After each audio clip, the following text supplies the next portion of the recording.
Hello दोस्तों, कैसे हैं आप लोग। आशा करता हूं कि आप लोग बहुत अच्छे एवं मस्त होंगे। मैं अपने चैनल सनशाइन में आपका स्वागत एवं अभिनंदन करता हूं। देखिए दोस्तों, हमने जो पिछला पढ़ा था उसका आज हम रिवीजन थोड़ा सा कर लें। इसके बाद हम आगे के थोड़ा सा ब्रह्मांड के बारे में और कुछ भी जानेंगे। हमारी जो अगली क्लास में के बारे में अगर मैं बता दूं तो अगली क्लास हमारी सौरमंडल की होने वाली है। ये थोड़ा सा ब्रह्मांड सौरमंडल के पहले का भाग है जो हम अच्छे तरीके से याद कर लें, क्योंकि यहाँ से क्वेश्चन बहुत अच्छे तरीके से बनते हैं। दोस्तों चलते हैं, टॉपिक पर ध्यान देते हैं।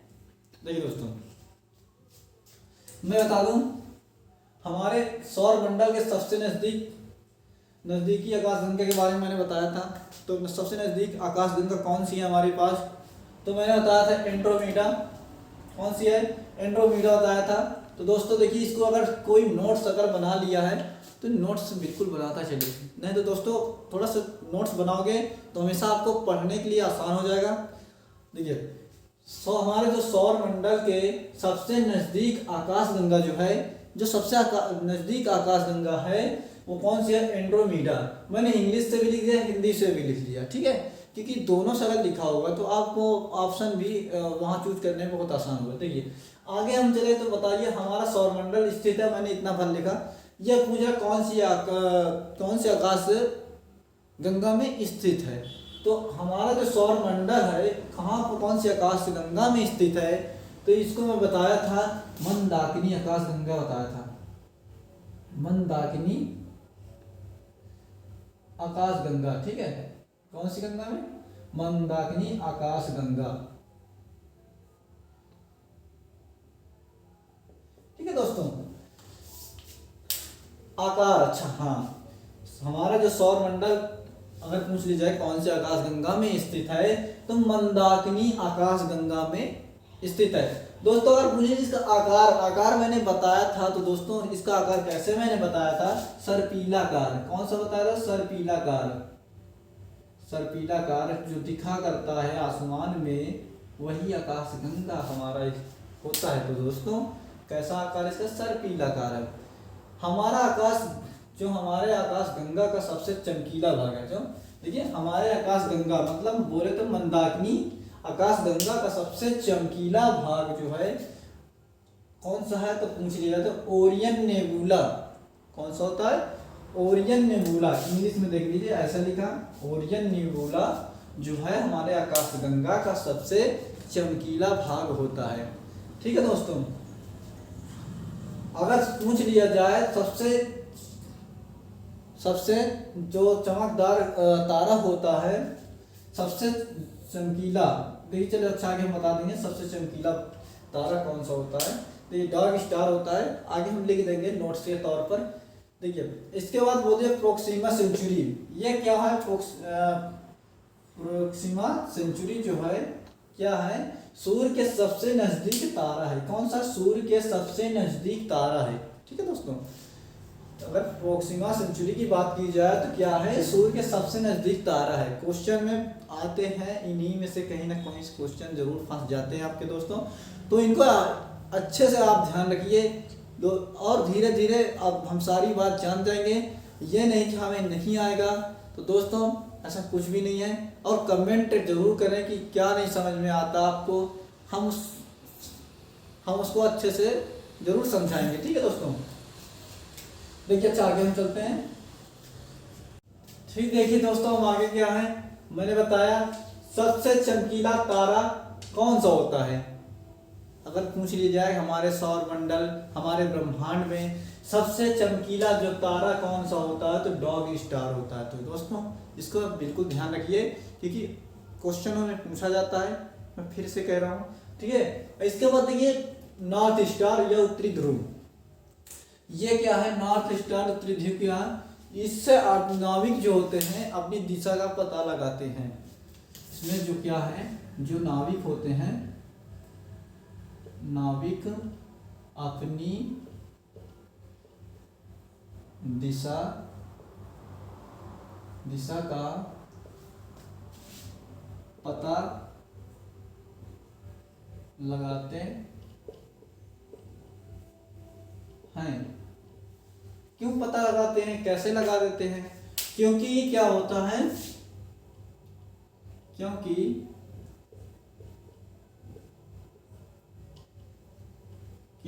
यह हमेशा नॉर्थ में ही रहता है, नॉर्थ में ही रहता है। दोस्तों ये नॉर्थ स्टार जो है, उत्तरी ध्रुव जो हमारा है, इन नाविक जो है अपनी दिशा का इससे पता लगा लेते हैं। क्यों लगा लेते हैं? क्योंकि यह हमेशा नॉर्थ में ही रहता है। नॉर्थ में हमेशा रहने के कारण इसका नाविक अपनी दिशा का पता लगा लेते हैं कि ये हमेशा नॉर्थ में उगता है। इसको देख लिया, हाँ तो ये नॉर्थ है हमारा, तो उसी के हिसाब से दिशा का पता लगा लेते हैं। दोस्तों बस इतना तक रहा। अब आगे हमारा चलेगा संकल्पनाएं। ठीक है, संकल्पनाएं अब क्या होगा? संकल्पनाएं जो हैं हमारी, जो संकल्पनाएं जो अपनी वैज्ञानिक ने क्या क्या अपने संकल्पना रखी, क्या क्या अपने विचार रखे, दोस्तों इसके बारे में थोड़ा सा जानेंगे। वहाँ से भी थोड़ा सा क्वेश्चन बनते हैं, तो उसको थोड़ा सा ध्यान में रखेंगे। तो दोस्तों हम संकल्पना के बारे में जानेंगे कि कौन कौन से वैज्ञानिक आए, अपने अपने कौन सा विचार रखें और क्या क्या बोल कर गए। देखिए तो दोस्तों हमारा क्या था, 140, सबसे पहली 140 हमारी एडी आई।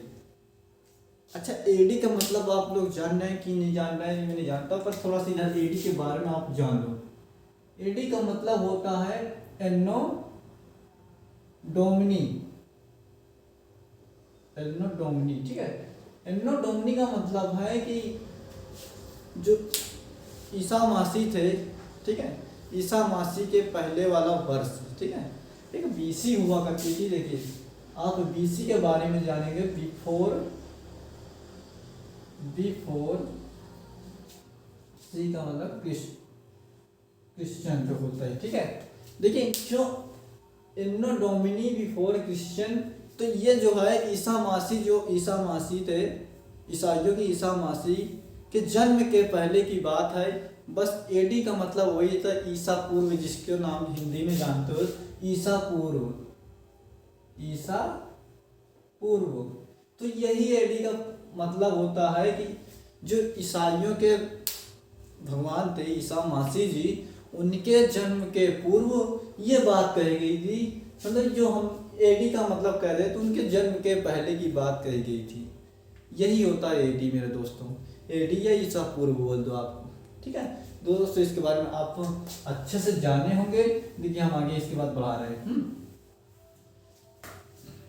देखिए 140 एडी या ईसा पूर्व में क्लोडियस टालसी जो थे हमारे एक वैज्ञानिक निकले। इन्होंने क्या बताया, जियोसेंट्रिक, पृथ्वी केंद्रित संकल्पना के बारे में बताया।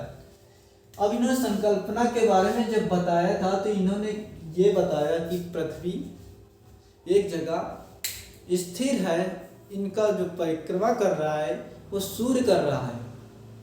तो दोस्तों ये चीज इन्होंने अपनी संकल्पना में बताया था कि पृथ्वी एक जगह स्थिर है, इसके चारों ओर सूर्य चक्कर लगा रहा है।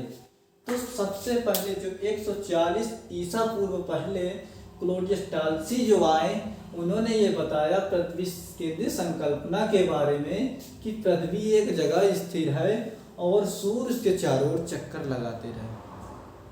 तो दोस्तों सारे आदमी जो हैं, सारा दुनिया यही मानता रहा, 1500 साल तक मानता रहा। देखिए यहाँ से यहाँ तक 1500 साल तक यही मानता रहा कि पृथ्वी एक जगह स्थिर है, उसका सूर्य चक्कर लगा रहा है।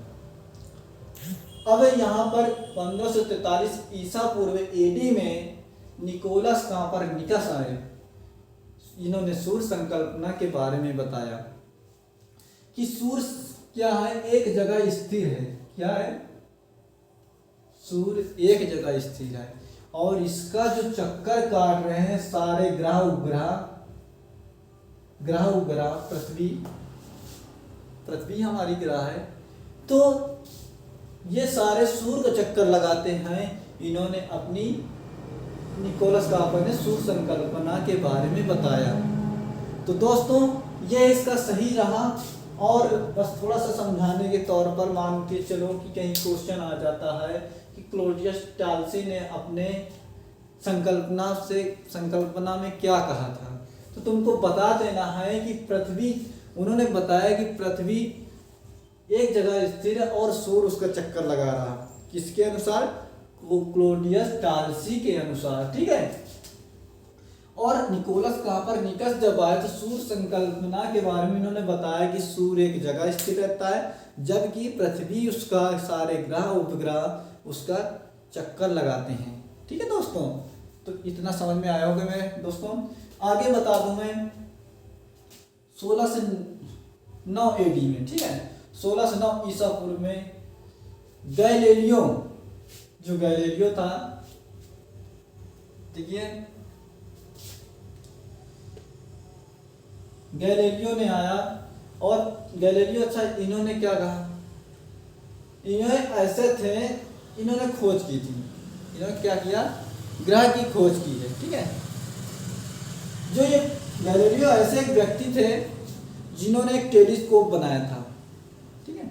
इस टेलीस्कोप के द्वारा इन्होंने ग्रह खोजे, जो ग्रह हमारे 5 ग्रह बन गए। पहले पृथ्वी अकेला था, अब इसके बाद 5 ग्रह अदर से इन्होंने ढूंढे। तो देखिए दोस्तों, ये लिख लेना, नोट्स बना लेना, ये प्रथम व्यक्ति थे जिसने टेलीस्कोप की सहायता से ब्रह्मांड का अध्ययन किया। ठीक है दोस्तों, क्या किया, ब्रह्मांड का अध्ययन किया। जब इन्होंने पृथ्वी पर थे, ये क्या है, पृथ्वी है, अर्थ, पृथ्वी अर्थ। तो इन्होंने जब इधर की ओर अपना टेलीस्कोप घुमाया तो सबसे पहले तो शुक्र दिख गया, शुक्र दिख गया। इसके बाद इन्होंने जब और आगे तक इनका टेलीस्कोप की क्षमता बहुत ज्यादा थी, तो इन्होंने क्या किया, इधर बढ़ाया तो इनको बुध दिख गया, मरकरी दिख गया, और इधर तो अब सूर्य था, ठीक है। सूर्य बीच में होता है, सूर्य के पास में सबसे नजदीक में बुध होता है, बुध के बाद शुक्र होता है, शुक्र के बाद पृथ्वी होता है। तीसरे नंबर अगर पूछ लिया जाए कि सूर्य से हमारी पृथ्वी कितने नंबर की ग्रह है, तो आपको बता देना है कि तीसरे नंबर की, क्योंकि पहले बुध हो जाती है और शुक्र दूसरे नंबर पर आता है सूर्य के नजदीकी में, और तीसरे नंबर पर हमारी पृथ्वी नजदीकी के बारे में आती है। ठीक है, अब इन्होंने क्या किया, गैलीलियो ने जब इधर टेलीस्कोप घुमाया तो इनको मार्स, मंगल दिख गया, ठीक है, मंगल दिख गए। इसके बाद जुपिटर, बृहस्पति दिख गए, बृहस्पति। इसके बाद सैटर्न दिख गया, शनि दिख गए। तो दोस्तों इतना रहा इनका, जो इन्होंने क्या किया, अपने टेलीस्कोप के द्वारा इनको खोजा। समझ में आ रहा होगा दोस्तों। गैलीलियो एक ऐसे व्यक्ति थे जिन्होंने टेलीस्कोप की सहायता से पूरे ब्रह्मांड का अध्ययन किया। अब ब्रह्मांड के अध्ययन में इन्होंने पहले पृथ्वी पर थे, पृथ्वी से इधर देखा तो 2 ग्रह इन्होंने खोजा, शुक्र और बुध, और उधर टेलीस्कोप घुमाते ही इन्होंने तीन ग्रह देख गए, मंगल, बृहस्पति, शनि। ठीक है दोस्तों, तो आगे और 2 लोगों की संकल्पना हम उसके बारे में जानेंगे। तो दोस्तों देखिए, विलियम हार्शल द्वारा 1805 ईस्वी में कहा गया कि इन्होंने बताया कि जो हमारा ब्रह्मांड है, जो हमारा सौर मंडल है, वो ब्रह्मांड का एक छोटा सा अंश है। जो इन्होंने बताया कि हमारा सौर मंडल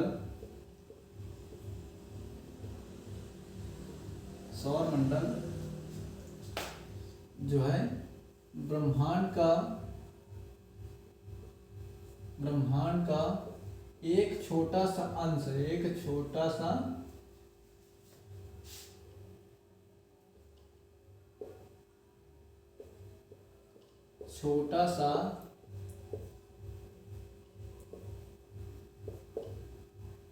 अंश है। तो दोस्तों इन्होंने क्या बताया, विलियम हार्शल द्वारा 1805 ईस्वी में कहा गया हमारा सौरमंडल ब्रह्मांड का एक छोटा सा अंश है। छोटा सा अंश है क्यों? क्योंकि इन्होंने एक डिस्कवर की, एक ग्रह की इन्होंने भी खोज की, इन्होंने खोज की यूरेनस की, यूरेनस अरुण की, इन्होंने अरुण की खोज की। ठीक है, मतलब इन्होंने बहुत सारा कुछ इसके बारे में जानकारी लिया होगा और इन्होंने देखा कि इतना ब्रह्मांड का जो हमारा सौर मंडल है छोटा सा एक भाग है, बाकी सौर मंडल तो बहुत बड़ा होगा। इन्होंने ये तो ज्ञात किया होगा, तभी तो उन्होंने ऐसा बोला यह हमारा सौर मंडल जो है ब्रह्मांड का एक छोटा सा अंश है। तो दोस्तों समझ आए। और इन्होंने देखिए खोज किसकी, यूरेनस की की थी। ठीक है, अरुण ग्रह की। और इसके बाद एक और वैज्ञानिक है जॉन गैले, जॉन गैले, जॉन गैले द्वारा वरुण की खोज की थी। ठीक है, इन्होंने वरुण की खोज की, वरुण ग्रह की खोज की गई, इनके द्वारा क्या की गई, वरुण ग्रह की खोज की गई थी। बस दोस्तों इतना हमारा रहा संकल्पना के बारे में। तो अगला हमारा जो अगली क्लास आएगी वो हमारे सौरमंडल के सारे ग्रहों के बारे में थोड़ा जानकारी मिलेगी और हम फिर एक एक को फैक्ट करेंगे अच्छे से। तो दोस्तों क्लास कैसी लगी आप लोग ज़रूर एक बार बताना, कमेंट ज़रूर करें। अगर क्लास आपको अच्छी लगती है तो चैनल को सब्सक्राइब करें और बेल आइकन को दबाना ना भूलें।